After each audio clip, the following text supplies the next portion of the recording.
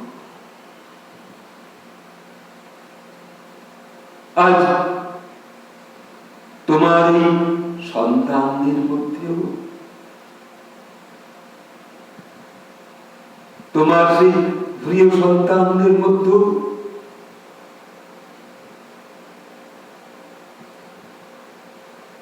সেই স্বামী বিবেকানন্দ, শারদানন্দ, স্বামী ব্রহ্মানন্দ,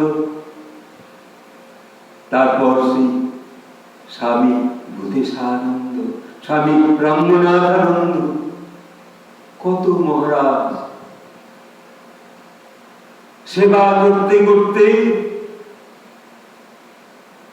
প্রাণ উৎসর্গ করেছেন শ্রীরামকৃষ্ণের কর্ম সম্পাদনে।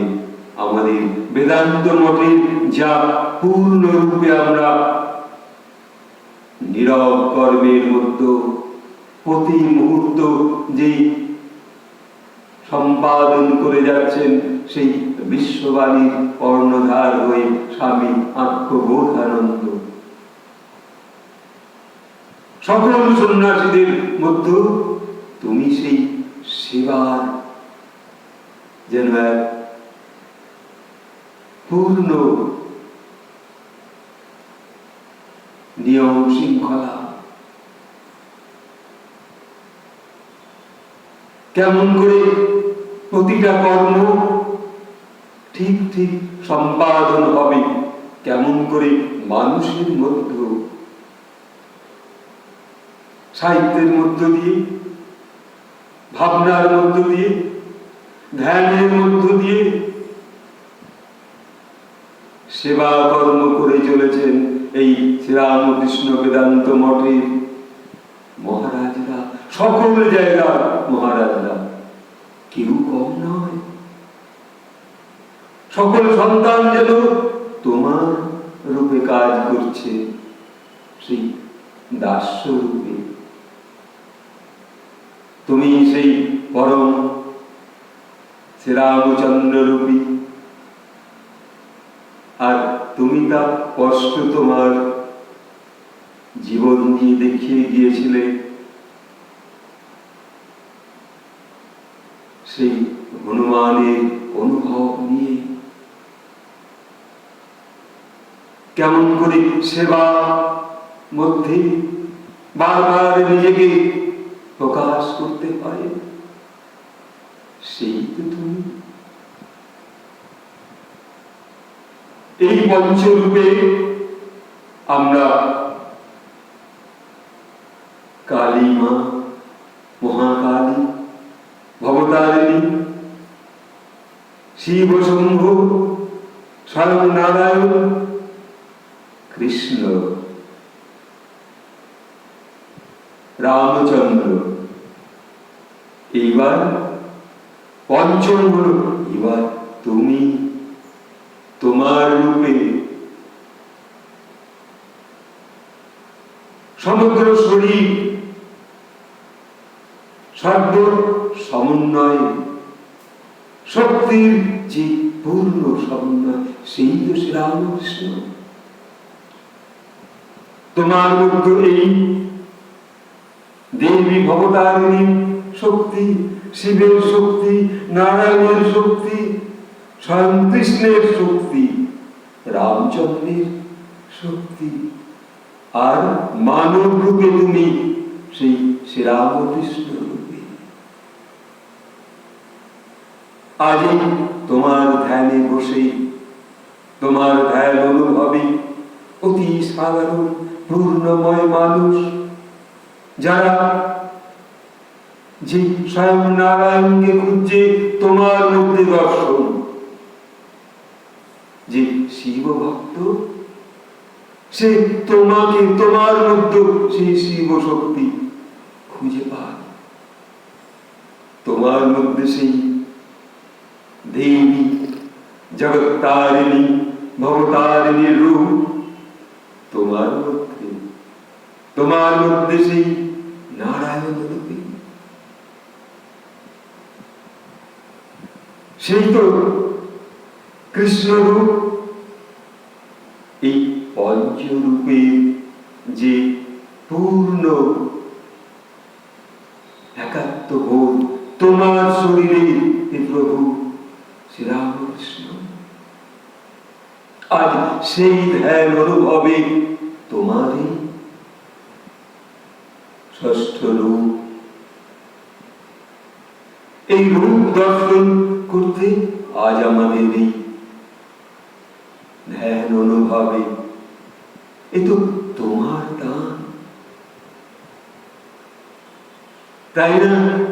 কবি গায়ক বারবার গিয়ে চলেছে, রূপে গুণে অনুপম সেজে মোদের প্রভু, এমন ভুবন হল ঠাকুর দেখেছ কি কবু, এমন দেখেছ কি কবু।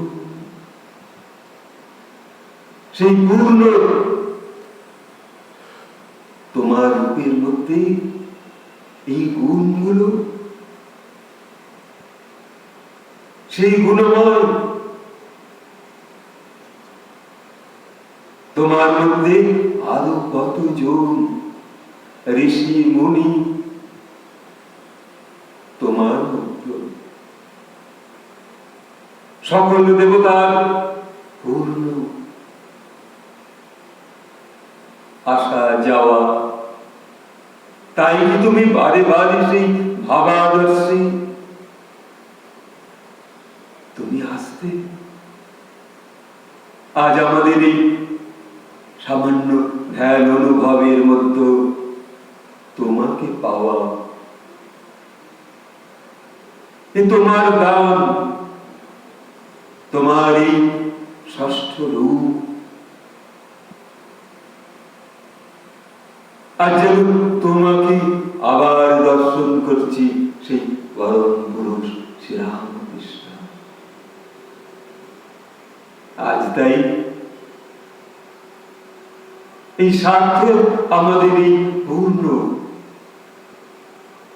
শ্রীরামকৃষ্ণ ধ্যান অনুভব। এইটুকু বলে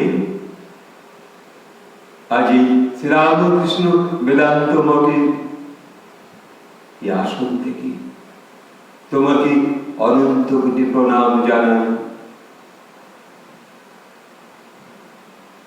আজ যারা দর্শন করছেন শ্রীরামকৃষ্ণেরই এতগুলো রূপ, সেই রূপকে আমরা বারবার প্রণাম জানাই, আর প্রতিটা প্রণামে তুমি দর্শন দাও এই ষষ্ঠ রূপে। তবে আপনারা যারা দর্শন করছেন, যারা শ্রবণ করছেন, তাদেরকে বন্ধু, ভাই, প্রিয় আত্ম, তাদেরকে বলবো আর একটা মানুষকে একটু জানানোর জন্য একটু সাবস্ক্রাইব করলেন, একটু শেয়ার করলেন, একটু লাইক করলেন, এবং আপনাদের যে প্রণামের ভাবনা তা কমেন্ট করলেন। এতে আপনাদের কোনো খরচ নেই। এইটুকু বলে শ্রীরামকৃষ্ণকে আবার অনন্ত কোটি প্রণাম জানিয়ে এখানেই শেষ করছি। পূর্ণমদ পূর্ণমিদং পূর্ণাৎ পূর্ণমুদচ্যতে পূর্ণস্য পূর্ণমাদায় পূর্ণমেবাবশিষ্যতে। ওম শান্তি শান্তি শান্তি। হরি ওম তৎসৎ। হরি ওম।